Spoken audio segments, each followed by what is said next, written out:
교수님. 네. 얼굴은 굉장히 헬스케지고 좋아지셨는데 표정은 어두우시네요.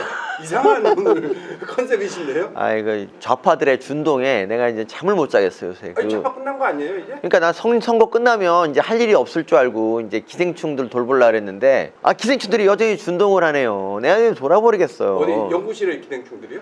아니 세상의 기생충들. 그러니까 소위 뭐 전문용어로 좌파라고 하죠. 그런들이 준동하는데, 그러니까 아니 걔네들을 보면 느끼는 게 섬뜩한 게 뭐냐면 이거예요. 걔네들은 정말 우리나라가 망하길 바래. 그러니까 보수는 그래도 야 나라가 살아야 우리가 산다고 생각하는데 좌파는 아니야. 그놈들은 정말 윤석열을 계속 폄하하고 깎아내리고 막 저주하고 있어요. 한 게 없잖아요 이제. 아, 그러니까 당선자 잉크도 아직 마르지 않았는데도 네 지난번에 그런 걸 했잖아. 그런 얘기 했잖아요. 이 박지원이라고 저기 민주당 비대위원장에 네. 대해서 내가 뭐라 했냐면 야 지금까지 쥐뿔도 이룬 것도 없는데 뭐 어떤 그딴 애가 왜 비대위원장이냐. 되게 일리 있는 말로 이게 또 잔잔한 파문을 일으켰거든. 근데 잔잔한 파문이요? 아니, 그럼 잔잔한 파문 일으켰어요. 어디서요? 아니 들어봤는데? 네이버에서 난리 났어. 근데 이제 거기 댓글들 이제 그 이재명 빠들이 이제 쓰는 게 뭐냐면 하는 말이 뭐냐. 그럼 윤석열은 뭐 있냐? 윤석열도 정치 경험 6개월밖에 없지 않냐라고 얘기하는데 여기에는 이 박지원과 윤석열의 비교에는 이 두 가지 중대한 차이점이 있어요. 첫 번째는 뭐냐면 윤석열은 선거를 통해서 집권했단 말이야. 근데 박지원은 어때요? 박지원은 뭐 최소한 당원들 투표라도 당선됐냐고. 사실 박지원이 진짜 액면 그대로 N번방 뭐 타이틀 그거 하나 갖고 나오잖아? 권리당원들이 찍겠어. 절대 안 찍지. 그냥 얘는 이재명이 그냥 갖다 넣은 거야. 그러니까 이재명님이 뭐 하사하셨다. 그러니까 이제 무조건 무지성 지지하자. 거의 이런 거 아니냐고. 근데 이런 애하고 어떻게 이걸 비교하냐고. 그리고 두 번째로 뭐냐면 이 박지원은 정말 경력이 없잖아. 근데 윤석열하고 박지원을 비교할 수 없는 게 윤석열은 검찰총장을 지낸 사람이에요. 검찰총장 해봤어? 안 해봤죠. 검사 2,000명 넘는 사람 중에서 최고의 자리에 오른 거라고. 이게 되려면 수사 실력과 더불어서 정치력이 있어야 돼요. 내가 옛날 얘기 해줄게요. 내 옛날에 초등학교 때 우리 반이 60명이었어요. 그때 반장을 1년에 4번을 뽑았어. 3개월마다 뽑았어요. 아, 그랬어요? 그러니까 반장 내기 되게 쉽지. 그러니까 내가 6년 동안 우리 반에 반장이 몇 명이 나왔냐면 24명이 나온 거야. 근데 그중에 내가 반장을 해봤을게 안 해봤게?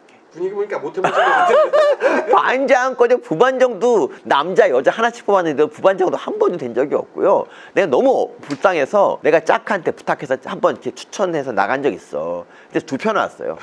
그게 유일한 거야. 그러니까 60명 중에 이 우두머리가 되는 것도 어려운데 이 잘난 검사들 중에서 우두머리 되는 게 얼마나 어렵겠어. 윤석열은 그걸 해낸 사람이야. 아니 박지원이 N번방 뭐 밝혔다고? 그러니까 그 단초를 제공한 거잖아.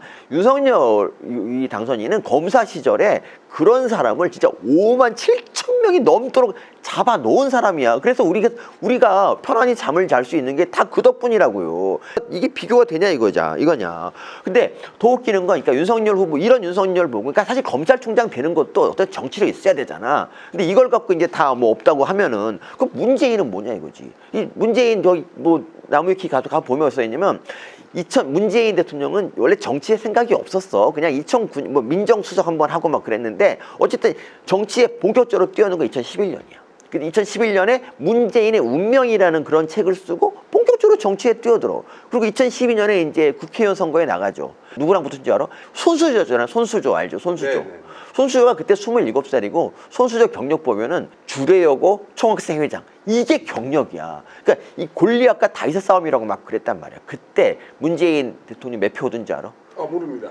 6만 표 얻었어. 6만 표. 거예요, 손수조가 5만 표 가까이 얻었어요. 정말요? 별 차이가 없었고 득표율이 거의 10% 겨우 10%밖에 차이가 안 났어요. 그래서 그 당시 사람들이 뭐라 그랬냐면은 이거는 문재인이 이긴 게임이 아니라고까지 얘기를 했어요. 그러니까 그때 승리한 게 문재인 사실 정치 경력이 거의 다야. 그리고 한 다음에 뭐 법안도 엄청 안 냈다면서요. 그렇지. 그리고 2012년에 그 탄 거 이기고 나서 몇 달 있다가 대선 후보가 되잖아요. 그렇죠, 맞아요. 그러니까 따지고 보면은 이 문재인도 경력이라고 쥐뿔도 없어요. 그리고 그 전에 뭐 변호사 경력이 있을 뿐이지 이 변호사 경력은 정치 경력이 아니니까 이걸 빼자고. 그럼 윤석열 후보하고 차이가 뭐가 있냐고. 윤석열 후보는 더구나 13명이 결혼 그 대선 경쟁에서 이겼잖아. 근데 문재인 대통령 그때 그런 것도 아니야. 그냥 어설프게 그냥 노무현 프리미어로 됐다고요. 그러니까 윤석열 후보가 훨씬 더 대단한 거라고 생각을 해. 근데 2012년에 그래 문재인 경력 갖고 뭐 시비 거는 사람 있었어요? 한 놈도 없었어. 한 놈도. 그 경력 가지고 대통령 나갔어. 근데 왜 윤석열만 갖고 그러냐고. 그래 좋아. 그럼 경험이 없고 윤석열 후보가 뭐 그렇다가 쳐 무식하다 이렇게 쳐. 그러면 그런 사람한테 진 이재명은 뭐냐고 도대체. 그렇게 뭐 행정 경험에 그렇게 많은데 왜 졌냐고. 그럼 무식한 사람한테 줬으면 인간도 아닌 거잖아. 그렇죠? 그리고 정말 어이없는 거는 선거에서 졌으면 어쨌든 간에 이긴 사람 존중하고 그냥 뭐 좀 잘하도록 응원하는 게 기본이잖아. 근데 끊임없이 이 좌파들은 윤석열의 승리를 깎아내려요. 난 제일 어이없는 게 이거야. 그 이재명이 지금까지 역대 뭐 패배자 중에서 가장 많은 표를 얻었다는 거예요. 이재명이. 사실 아닙니까?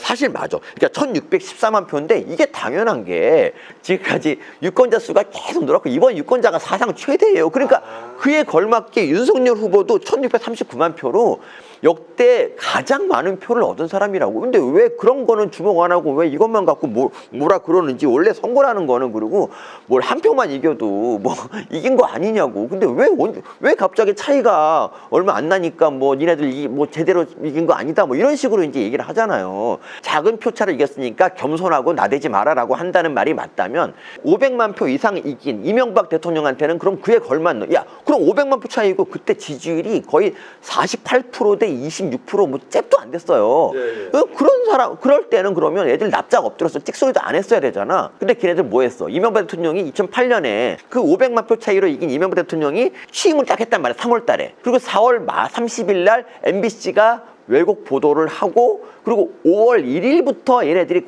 광우병 선동을 시작하고 광우를 메우면서 이명박 퇴진 운동을 하잖아. 이게 그럼 500만 표 차이로 진 놈들의 태도입니까 이게? 그러니까 이것들은 있잖아요. 그냥 이런 거야. 어쨌든 얘네들은 진 거에 승복을 안 하는 거야. 뭐 표차가 작으면 작은 대로 승복 안 하고 지면 커도 승복 안 하는 놈들이라고요. 이런 놈들이 무슨 놈의 뭐 존중 이런 게 있어요. 그리고 더 웃기는 건 이거예요. 보통 있잖아요. 문재인 정권이 거의 재앙이었잖아요. 그리고 이제 그 상황에서 이제 새로운 대통령이 나왔다 그러면 어쨌든 마음에 안 들더라도 잘하기를 바라야 되는 거 아니야? 아니 나라가 있어야 좌파도 있고 나라가 있어야 인터넷도 있고 좌파들도 인터넷 하면서 놀 거 아니냐고. 이번 윤석열 당선인에 대해서 이제 그러니까 앞으로 잘할 것이다 이런 기대 이런 거 물어봤어요. 3월 10일부터 11일까지 이제 했는데 52%가 나왔다니까. 잘할 거라는 기대가. 그러니까 뭐냐 하면 선거 때 윤석열 안 찍은 사람은 윤석열에게 기대 안 하고 저주하겠다는 거예요. 진짜 얘네들 나라 망하라고 하는 거지 진짜. 그러니까 우리 있잖아. 예전에 그 박근혜 대통령 탄핵하고 나서 이제 문재인 대통령 됐을 때 그때 국정 지지율 얼마인 줄 알아요? 그냥 80%가 넘었어. 이 얘기는 뭐냐면 문재인 대통령은 41%를 받고 이제 대통령 됐단 말이야. 근데 80%가 지지한다는 얘기는 보수층들이 그러니까 보수층도 얼마나 마음이 아파. 박근혜 대통령 뭐 감옥 가고 그랬는데 그 와중에도 문재인 대통령이 그래도 잘해서 나라를 살려달라는 그런 거예요. 탄핵 얘기도 안 할 수가 없는 게 박근혜 대통령이 왜 감옥에 갔습니까? 왜 탄핵당했습니까? 태블릿 PC 때문이잖아요. 네. 태블릿 PC. 그러니까 태블릿 PC가 여기서 이제 연설문을 갖다 수정해준 흔적이 나타났기 때문에 그런데 지금 생각해보면 진짜 그게 뭐 그렇게 큰일이야. 지금 그렇잖아. 뭐 삼자 뇌물죄는 이제 나중에 나온 거. 그때 태블릿 PC만으로 거의 이게 이슈가 돼가지고 탄핵 집회하고 그랬잖아. 근데 그때 탄핵에 찬성한 사람 비율이 얼마인 줄 알아요? 90%야. 그러니까 보수층들은 말이죠. 보수는 이런 거야. 그러니까 대통령으로서 이거는 좀 옳지 않은 것이다. 공직도 맞지 않은 사람이 막 그 맘대로 국정에 간섭하는 거를 옳지 않다고 판단했단 말이에요. 그래서 그 사람에게 지지를 거두고 탄핵에 찬성을 해준 거란 말이야. 합리적이네요. 근데 합리적이지. 만약에 이번에 이재명이라는 후보가 보수에서 나왔으면 어떻게 했을까? 나는 절대로 47% 못 얻었을 거라 생각해. 경선도 못 뚫죠. 경선도 못 뚫고 혹시 단일 후보로 나왔다고 하더라도 나는 이번에 큰 차이로 졌다고 생각해요. 왜냐하면 보수의 이 양심상 저런 후보를 뽑을 수가 없다는 게 우리 이제 보수의 품격이라는 거야. 근데 얘네들은 그런 게 아니야. 만약에 말이죠. 그 이제 문재인 대통령 태블릿 PC가 발견이 돼. 그리고 김어준이 이제 알고 보니 연설문을 고친 거야. 뭐 김어준은 방송인이긴 하지만 어쨌든 공직은 없는 거고 최소실하고 뭐 큰 차이가 없는 상황이잖아. 이랬을 때 과연 탄핵이 됐을까?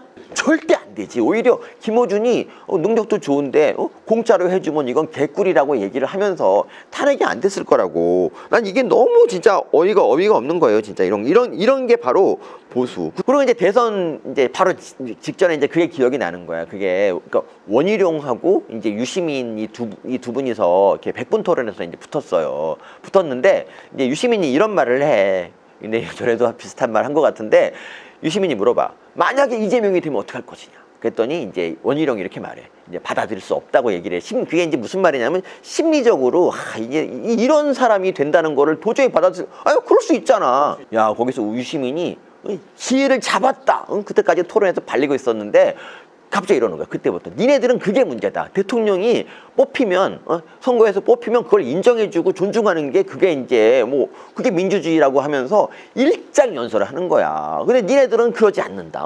대통령을 인정하지 않고 막 무시하고 막 이런다라고 그냥 일장연설 하는 거야. 또 원희룡이 또 바빠지 그걸 다 듣고만 있었는데 나 같으면 테이블 엎었어. 지금 뭔 소리 하냐고. 아니 민주주의 선거에서 무슨 뭐 그럼 존중 안 하면 어떡할 건 인정해야지. 당연히 인정하는 거잖아. 그 유시민이 있잖아. 지금 그 윤상선인에 대해서 지금 쟤네들이 정말 계속 그냥 딴지 걸고 어떻게든 망하게 하려고 하는 뭐 그러고 있잖아요. 예를 들면 문재인 대통령 같은 경우도 지금 봐봐.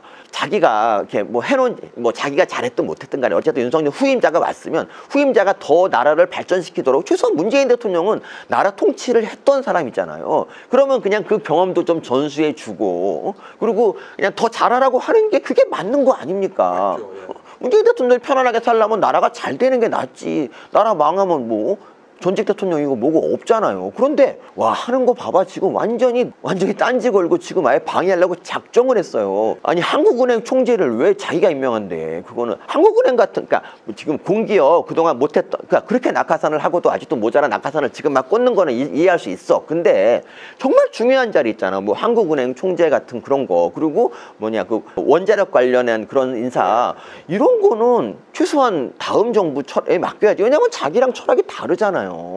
그런데 이것도 자기가 지금 하겠다고 하고, 그러니까 뭐 이건 그러니까 이런 식의 태도를 보이고 아예 뭐 만남도 취소돼 버렸잖아요. 네. 근데 이런 걸 보면은 야 진짜 좌파라는 게 얼마나 무서운 놈인지. 얘네들은 자기 정권 못 잡으면 나라가 망해야 된다 이렇게 생각하는 게 거의 100% 틀림없다.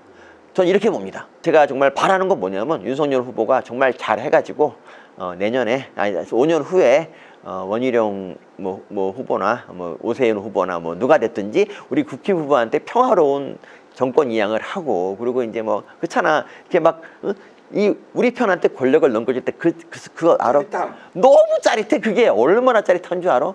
난 해본 적이 없네.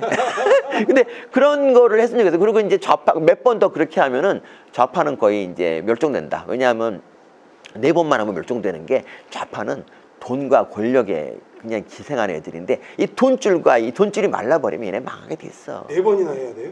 4번 정도. 왜냐면 좌파의 생명력이 좀 있거든. 걔네들은 10년을 해야 된다고요? 20년 동안 보수가 잘해서 정권 잡으면 되지 왜? 20년. 아니 그 전에 너무 길어서 그 전에 좀 박멸 안 됩니까? 아니 좌파는 박멸은 안 돼. 완전히 박멸하려면 100년이 걸리고 그러니까 20년 정도만 하면 이제 거의 괴멸돼서 그러니까 이석기 수준 정도가 통합진보당 정도가 되고 그때부터 이제 더 20년 더 잡으면 이제 또 망하고 그렇게 되는 거니까 나는 그때 그날이 정말 기다려주고 그러니까 우리 여기서 이제 알 수 있는 거는 거야. 이 좌파하고는 겸상도 하지 말자.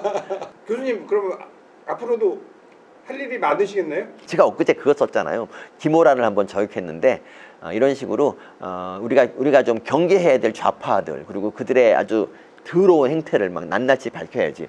직접적인 봉합 수술에 들어가시는 거예요? 그렇지. 이게 의사로서의 면모를 발휘하시는 거예요? 그렇죠. 이제 네. 좌파를 일단 좀 봉합해보고 안 되면 박멸. 화전 양면 전술이라 할 수 있지. 야 니들아 그냥 봉합 당하는 게 나을 거야. 박멸당해서 이 지구에 떠나고 싶냐? 이것들아.